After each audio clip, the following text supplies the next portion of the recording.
Hello നമസ്കാരം. ഞാനിന്നേ ഒരു ചേന കൊണ്ട് ഒരു കാളനും പറഞ്ഞ് ഉദ്ദേശിച്ച് തുടങ്ങിയതാണ്. പക്ഷെ അത് അവസാനം കാളനും അല്ല മോരുകറി അല്ലാത്ത രീതിയിലായിപ്പോയി.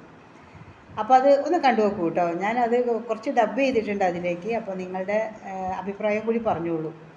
ആദ്യമായിട്ടൊന്ന് നിങ്ങളുടെ മുമ്പിൽ ഞാനൊരു കുക്കിംഗ് എന്ന രീതിയിൽ ആദ്യമായിട്ട് കാണിക്കുന്നതാണ്. അപ്പോൾ ഒന്ന് നോക്കിക്കോളൂ കേട്ടോ. ഇന്ന് ഉച്ചയ്ക്ക് ഞാൻ ഒരു 1/2 കിലോ ചേന എടുത്തിട്ട് കറി വയ്ക്കാമെന്ന് വിചാരിച്ചു. ഇത് എന്ത് കറിയാണെന്ന് ചോദിച്ചാൽ നിങ്ങൾ തന്നെ പറഞ്ഞോളൂ. കാളനാണോ അല്ല മോരൊഴിച്ച് കൂട്ടാനാണോ? കാരണം എനിക്ക് തന്നെ സംശയമായി. കാളൻ എന്നൊക്കെ വിചാരിച്ചാൽ തുടങ്ങിയത്, പക്ഷേ ചെയ്ത് വന്നപ്പോൾ ഒരു സെമി കാളനായിപ്പോയി എന്നേ ഉള്ളൂ കേട്ടോ. കുക്കറിൽ വേവിച്ചു കേട്ടോ. ആദ്യം ഞാൻ ചട്ടിയിൽ വേവിച്ചപ്പോൾ ചേന എന്ത് ചെയ്താൽ വേഗണില്ല. അപ്പോൾ എനിക്ക് തോന്നി എന്നാൽ കുക്കറിലേക്ക് മാറ്റിയിട്ട് പിന്നെ ഒന്നും കൂടി 2 വിസിൽ വെച്ചപ്പോൾ ഒന്ന് പകുതി മുക്കാലും വെന്തു.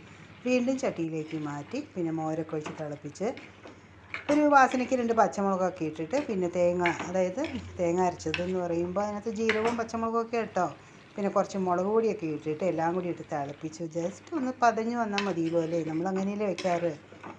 എന്നിട്ട് പിന്നെ ഗ്യാസ് ഓഫ് ചെയ്ത് കഴിഞ്ഞിട്ട് പിന്നെ കടുകും കുറച്ച് ഉലുവയും കുറച്ച് വറ്റൽ മുളകൊക്കെ വറുത്ത് കഴിഞ്ഞാൽ നമ്മുടെ കാളൻ റെഡിയായി. പക്ഷേ കാളനാണോ അതോ മോരൊഴിച്ച് കൂട്ടാനാണോ എന്ന് നിങ്ങൾ തന്നെ തീരുമാനിച്ചോളൂ കേട്ടോ.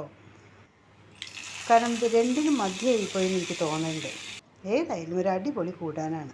അപ്പോൾ നല്ല ഫ്രഷ് കറിവേപ്പില പൊങ്ങി നിൽക്കുകയാണ്. അത് അങ്ങോട്ട് താത്തി വയ്ക്കാമെന്ന് വെച്ചപ്പോൾ കറിവേപ്പിലയ്ക്ക് ഒരു വിഷമം, ചൂടായിട്ടായിരിക്കുക അല്ലേ. അപ്പോൾ അത് അങ്ങനെ താത്തി വെച്ചിട്ട് അതൊക്കെ ഒന്ന് തട്ടിപ്പൂശി വെച്ചേക്കാം.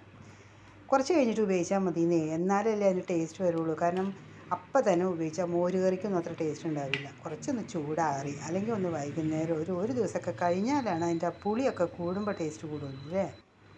അപ്പോൾ ഞാനും ഉണ്ടാക്കിയിട്ടോ ഇന്നത്തെ നമ്മുടെ ചേന കൊണ്ടുള്ള ഒരു കാളൻ എന്ന് പറയാം, അല്ലെങ്കിൽ മോരുകറി എന്ന് പറയാം. അപ്പോൾ അത് അവിടെ ഇരിക്കട്ടെ, കുറച്ച് കഴിഞ്ഞിട്ട് ഉണ്ണാന്നേ.